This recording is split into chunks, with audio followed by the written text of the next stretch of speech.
Morning everyone, welcome to Anchor Voices. This morning we're going to get straight into Mark chapter 8, starting at verse 22 with the story of Jesus healing a blind man. It goes like this. When they arrived in Bethsaida, some people brought a blind man to Jesus and begged him to touch the man and heal him. So Jesus took the man by the hand and led him out of the village.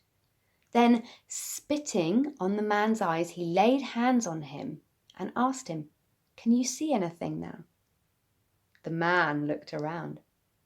"Yes, I can see people, but not very clearly. They look like trees walking around." So Jesus placed his hands on the man's eyes again, and the man's eyes opened. His sight was restored. He could see everything clearly. Perhaps like me, you've read this story a number of times before and not really paid it much attention beyond the, wow, Jesus heals. I think I often do that with stories in the New Testament. Another story of healing, another, wow, Jesus heals, that's awesome. But as I read it this time through, to prepare for this, I noticed this double layer of healing that happens. This blindness being lifted, not all at once, but in two parts. Firstly, Jesus just lifts blindness, takes the blindness off, and the man begins to see things in part. And then secondly, Jesus takes his partial sight and fully restores him, opens his eyes more fully, and allows him to see things clearly. It says his sight was restored. Now, I have no idea of what it would be like to regain sight physically after not being able to see anything. But I love this idea that Jesus, we know that Jesus is in the business of lifting spiritual blindness, or sort of almost more like metaphorical blindness for us emotionally or relationally, where perhaps you've experienced that, where Jesus has shown you things for the first time and it's like, wow, how did I never see that before?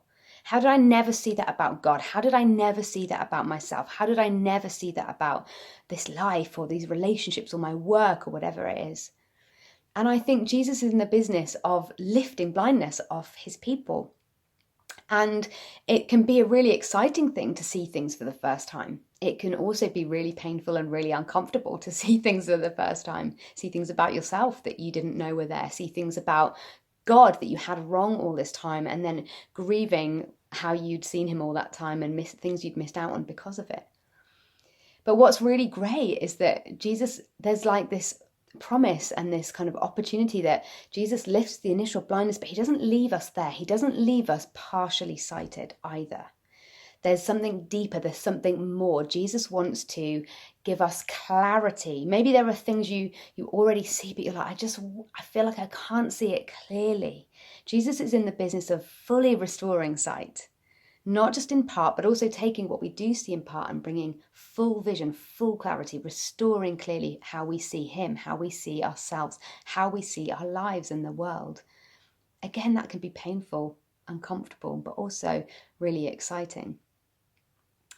What's more impressive about all of this, I think, is not just does God give us vision and restore things and reveal our blind spots to us. Not just does he take what we see in part and bring full clarity, but look at the way he does it.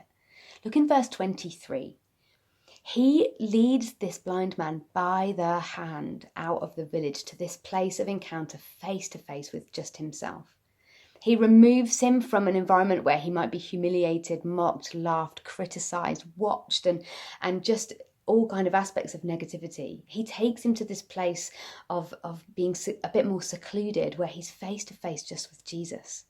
And then Jesus gets about up close and personal as you can possibly get. I mean, I've never had anyone spit in my eye, but I imagine you have to be pretty close. And he's so up close and personal with this man and says, I want to bring healing. I want to bring the freedom that vision will give you, but not just in part, in fullness. And I think that's really exciting, and an exciting promise for us, especially as we're thinking about wilderness. Jesus' invitation to us is, come with me, let me lead you by the hand. He's not driving us out with a whip. He's leading us by the hand and saying, will you let me give you vision? Will you let me give you your sight back? Will you let me help you see clearly who God is? Will you let me remove some of that blindness that you have about yourself or about others or about the opportunities around you? So that's God's invitation to us today. Will you let Jesus lead you by the hand to a place of radical encounter, face-to-face intimacy with Jesus, and you will never be the same again. Okay, guys, hope that's encouraging. Peace out. Chat to you next time. Okay, bye.